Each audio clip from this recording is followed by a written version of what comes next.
अच्छा जी, इससे पहले आपने देखा effect of temperature on rate of reaction. Now we are going to discuss effect of pH और चेंज इन पीएच.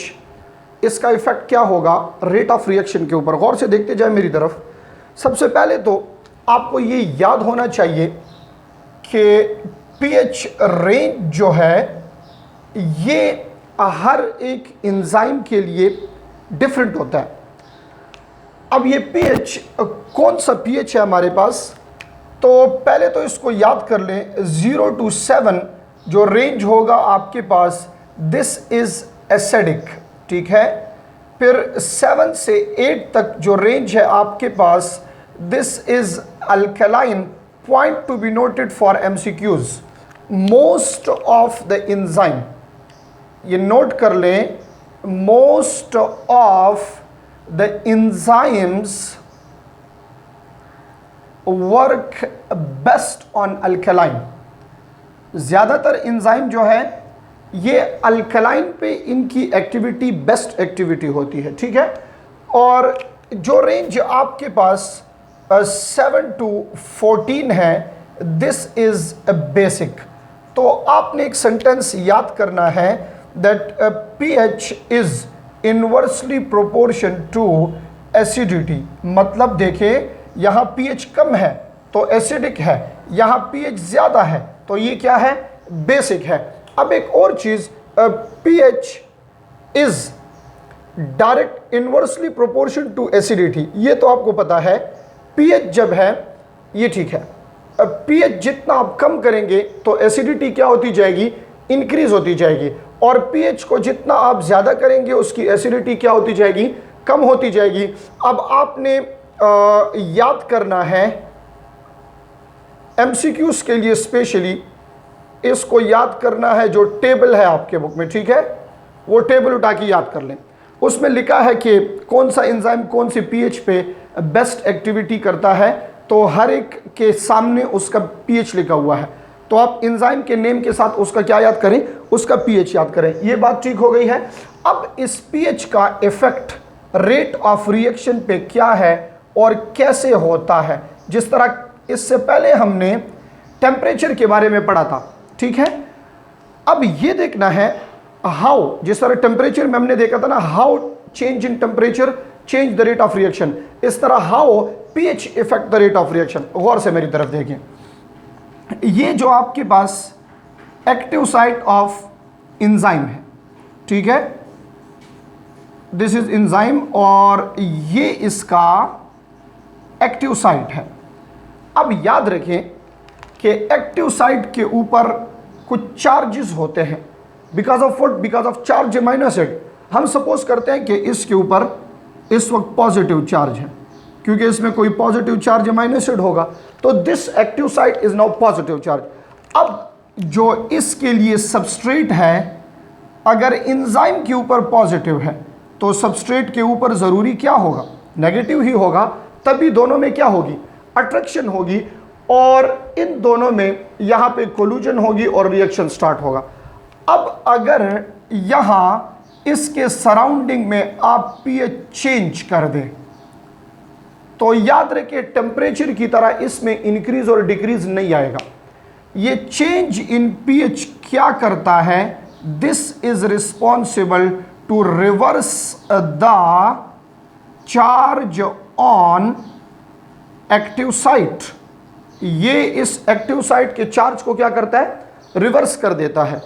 अब याद रखें जो एग्जाम्पल हमने ली है, अगर ये पॉजिटिव चार्ज रिवर्स हो के नेगेटिव बन जाए तो क्या फिर इस सबस्ट्रेट और एंजाइम में कोल्यूजन हो सकती है, अट्रैक्शन हो सकती है? नो, नहीं हो सकती, क्योंकि यहाँ पे फिर चार्जेस क्या हो जाएंगे, सेम चार्जेस होंगे. और सेम चार्जेस से क्या होगा, कोल्यूजन की जगह यहाँ रिपल्शन शुरू हो जाएगी. जब रिपल्शन होगी तो क्या ये रेट ऑफ रिएक्शन इंक्रीज हुआ?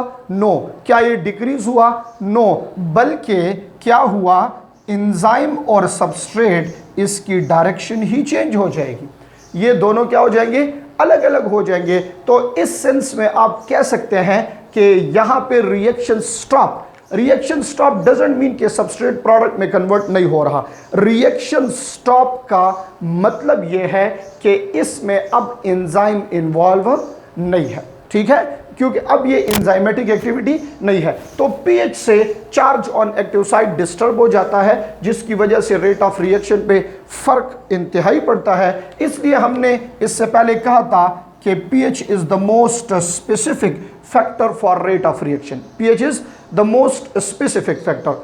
अब यहां आपने दो चीजें और नोट करनी है, एक है कंसंट्रेशन ऑफ एंजाइम और दूसरा हमारे पास है कंसंट्रेशन ऑफ सबस्ट्रेट। इन दोनों को हमने कंपेयर करना है, concentration of enzyme and concentration of substrate, इसको कंपेयर करेंगे। गौर से देखें, हम सपोज करते हैं कि इस वक्त हमारे पास ये 4 एंजाइम है, ठीक है, these enzymes are already present in a cell, और इसके लिए यहां आप बॉडी में सबस्ट्रेट ऐड कर रहे हैं। ये सबस्ट्रेट जो है ये सपोज 6 सबस्ट्रेट है। तो गौर से देखें, आपको पता है कि एक एंजाइम एट अ टाइम एक सबस्ट्रेट पे एक्ट कर सकता है। हमारे बॉडी में सेल के अंदर राउंड अबाउट 2500 टू 3500 ये एक सेल के अंदर एंजाइम होते हैं। आपके बुक में 2000 टू 3500 शायद लिखा है, ये 2000 टू 3500 एक सेल के अंदर एंजाइम होते हैं। And remember that one enzyme can catalyse 1 million reaction in 1 minute, ठीक है। अब इसका मतलब ये नहीं है कि एक enzyme at a time 1 million reaction में इन्वॉल्व होगा, नो। इसका मतलब यह है कि एंजाइम एक रिएक्शन से फारिग होगा, एक रिएक्शन से फारिग होगा तो अपने ओरिजिनल पोजीशन में आ जाएगा, और फिर वही एंजाइम दूसरे सबस्ट्रेट पे उसी तरह के सबस्ट्रेट पे एक्ट करेगा। ये इसमें आवाज़ बहुत ज़्यादा आ रही है शायद, मुझे तो लग रहा है, तो इसको ज़रा कवर करते हैं, ठीक है। अच्छा, ये अर्ली मॉर्निंग में होता है, ऐसे चिड़िया वगैरह चहचहा रही, किस तरह होता है, चहचहा रही होती है। अच्छा, हमें तो लगता है कि ये चिड़िया और ये परिंदे ये सारे ये क्या कर रहे हैं, ये ऐसे ही आवाज़ें निकाल रहे हैं, बट ये आवाज़ें नहीं निकालते, असल में ये अल्लाह का जिक्र करते हैं। इनकी एक रूटीन होती है, आपने नोट किया होगा, सुबह जब ये लोग उठते हैं तो ये बिल्कुल बाजुमात तरीके से, मतलब इकट्ठे होके एक दरख्त के ऊपर, एक पेड़ के ऊपर वहाँ पे बैठते हैं और वहाँ पे अल्लाह का जिक्र करते हैं। फिर ये निकलते हैं रिज़्क़ की तलाश में, और फिर उसके बाद शाम को दोबारा आके इकट्ठे होके ये लोग अल्लाह का जिक्र करते हैं। तो मेरे ख़्याल से हम जिस तरह की इबादत आजकल कर रहे हैं तो उससे तो ज़्यादा ये बेहतर है, ये कर रहे हैं अल्लाह की इबादत। हम तो ऐसे ही इबादत से हमने मजाक बनाया हुआ है।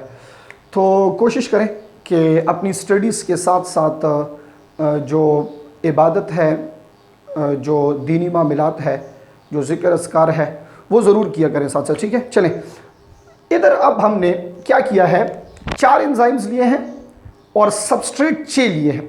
मैं बात कर रहा था कि एक सेल के अंदर 2000 टू 3500 एंजाइम होते हैं, and one enzyme can catalyse about 1 million reactions in a minute.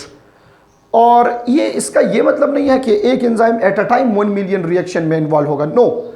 At a time एक रिएक्शन, एक एंजाइम एक ही रिएक्शन में इन्वॉल्व हो सकता है, बट ये इतनी फास्ट एक्टिविटी होती है कि ये एंजाइम इस रिएक्शन से फारिग होके दूसरे रिएक्शन की तरफ आता है, फिर इससे फारिग होके तीसरे रिएक्शन की तरफ आता है, तो इस तरह 1 मिलियन रिएक्शंस ये कर सकता है।